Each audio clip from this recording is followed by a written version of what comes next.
Bueno, y ahí está con nosotros Carlos Meléndez, académico de la Universidad Diego Portales, investigador del COES. Carlos, muy buenas noches, gracias por recibirnos. Matías, buenas noches, un gusto. Igualmente, estaba mirando hace muy poquito las últimas actualizaciones de del OMPE, que es la Oficina Nacional en nuestro CERVEL, ¿no? CERVEL, digamos, ¿no? Claro, en nuestro CERVEL.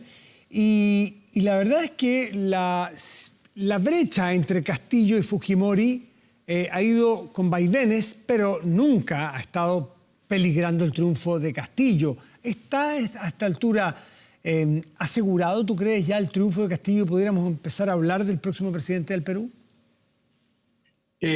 Como las clasificatorias, matemáticamente todavía no se puede cantar la clasificación. Matemáticamente todavía, digamos que existe espacio para que haya una remontada de Keiko Fujimori, pero en la práctica, a nivel estadístico, esta es muy poco probable. Pero creo que si las tendencias se mantienen, efectivamente, Castillo debería ser el presidente de la República del Perú por los próximos 5 años. La carta que se está jugando el fujimorismo desde ayer es la de hablar de irregularidades, hablar de un eventual fraude, de la impugnación de votos, papeletas, en fin. Es una jugada peligrosa porque quedan los ánimos crispados, porque queda el país más dividido de lo que estaba y a los países hay que gobernarlos después de las elecciones, pues.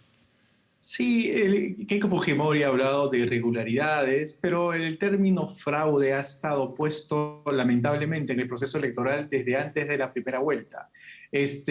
Parte de un clima crispado, de un clima polarizado y con la baja legitimidad de las instituciones políticas en el país, animan a líderes que tienen un discurso contestatario de muy fácilmente utilizar términos como el de fraude, aunque la evidencia no lo muestre de ese modo. Pero bueno, lamentablemente conocemos esta vocación poco leal a las instituciones políticas, que le hemos visto con cierres anticipados de Congreso, con destituciones presidenciales. Lamentablemente el grito de fraude en este contexto es una raya más al tigre, ¿no?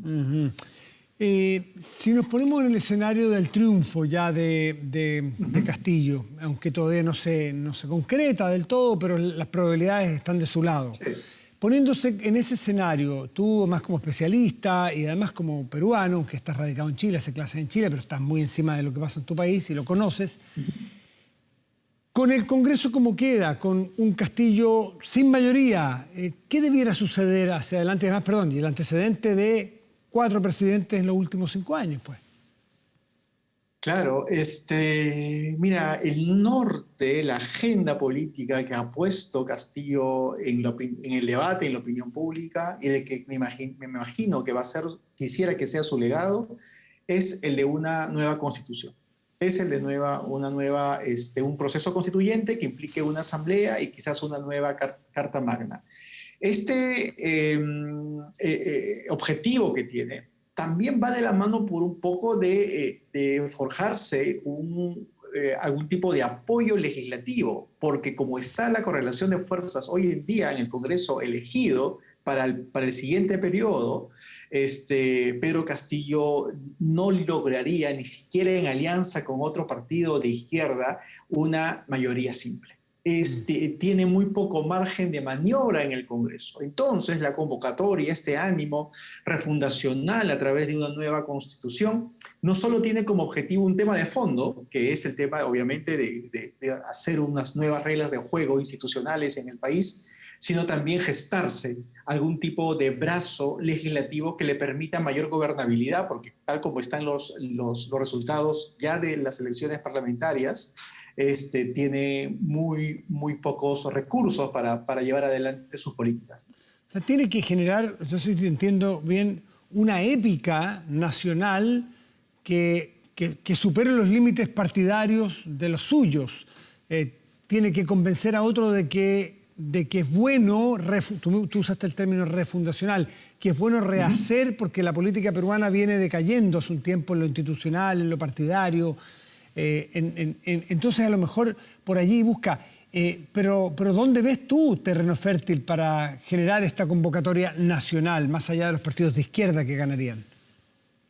En el ánimo anti-establishment.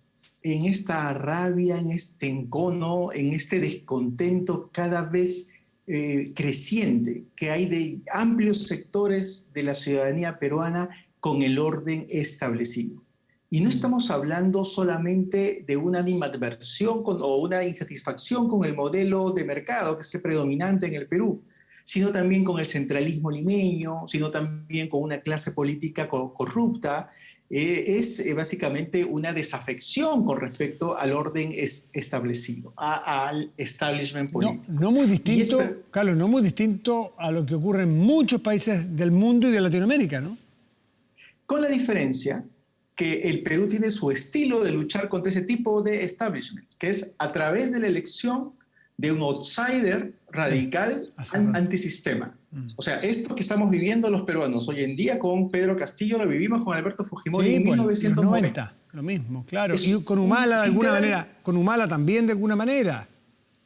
Con Humala también de alguna manera, pero Humala ya tenía cierto prestigio, cierta reputación, era un personaje más conocido, por decirlo de un modo, y ya había formado un partido político propio.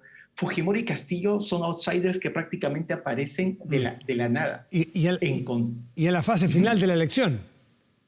Y en contextos de crisis económicas de diferentes calibres, pero crisis finalmente. Carlos, ocurre cada cierto tiempo en Latinoamérica la amenaza, entre comillas, porque se utiliza como una amenaza de que aquí viene el chavismo, de que aquí viene Maduro, porque tienen claramente sintonía ideológica, ¿no es cierto? Sí. ¿Tú hasta qué punto crees que va a tirar de esa cuerda Castillo para aproximarse al poder, para diseñar su forma de poder? ¿O tú crees que va...? Porque las primeras señales que las dio con un economista más bien de la izquierda, pero moderada, el señor Franque. ¿Tú crees que va a utilizar, se va a poner bajo el resguardo del bolivarianismo, de los regímenes bolivarianos, por esa vía, o tú no crees? Lo que sucede es que Pedro Castillo esencialmente es un líder populista. Si consideramos el populismo como esta división maniquea del mundo entre élite corrupta y pueblo honesto, ¿no? Y el pueblo como máximo soberano. Si es que Castillo diríamos que tiene alguna ideología, sería esta ideología delgada de populismo. Castillo es un líder asambleísta, tiene algunas intuiciones de democracia plebiscitaria, democracia directa, por decirlo de un modo.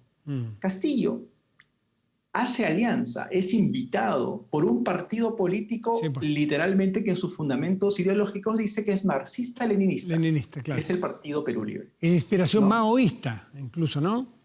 Incluso mariateguista, además. Yeah. Entonces, este partido político ni siquiera está pensando en el socialismo del siglo XXI, está pensando en el socialismo del siglo XX.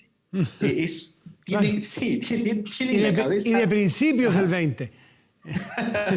No tanto los principios del 20, pero digamos que del castrismo cubano. Sí, sí, ¿no? Sí. Entonces, claro. Pero digamos que pero va a la raíz, porque seamos francos, o sea, estas alianzas de izquierda que se forjan con el bolivarianismo tienen en realidad un actor de veto, un factotum internacional detrás que es Cuba. Entonces, esta es una combinación explosiva en el sentido, desde el punto de vista del establishment peruano.